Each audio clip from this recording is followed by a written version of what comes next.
a castle in the mountains, a guest who never leaves, and a host who casts no reflection.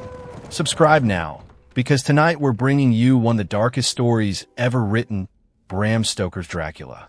In the late 1800s, a young English solicitor named Jonathan Harker traveled deep into the Carpathian Mountains of Transylvania to finalize a property sale for a mysterious client, Count Dracula. The locals along his journey grew increasingly uneasy the closer he got, pressing crucifixes into his hands, whispering warnings he couldn't understand. He arrived at the Count's castle after dark. Dracula greeted him personally, tall, pale, dressed entirely in black, with a grip like iron and eyes that seemed to glow faintly in candlelight. The Count was cordial, even charming, but everything about him felt wrong. He never ate in front of Jonathan. He cast no shadow in certain lights, and every servant Jonathan expected to see was nowhere to be found. The Count did everything himself. As the days passed, Jonathan realized the doors were locked from the outside. He was a prisoner. At night, he heard the Count's voice speaking to unseen wolves outside the castle walls. And one night, he watched in horror as Dracula scaled the castle's sheer stone wall like an insect, face first, cloak billowing beneath him. Then Jonathan discovered 3 pale, beautiful women living in the castle, and they wanted him more than they wanted his blood. Jonathan barely escaped the castle alive, but the horror was only beginning.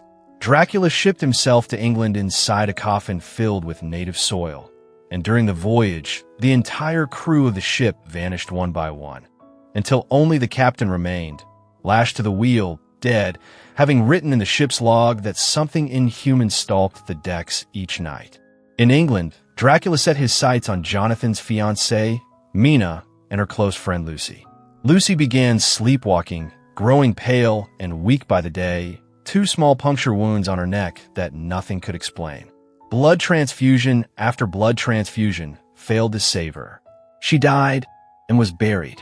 Soon after, children in the area began reporting a beautiful woman in white who lured them into the dark.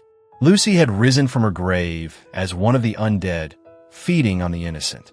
A brilliant and eccentric professor named Van Helsing recognized the signs immediately.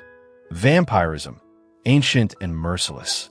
To save Lucy's soul and protect the town, her own fiancé was forced to drive a stake through her heart, sever her head, and fill her mouth with garlic, finally putting her to rest.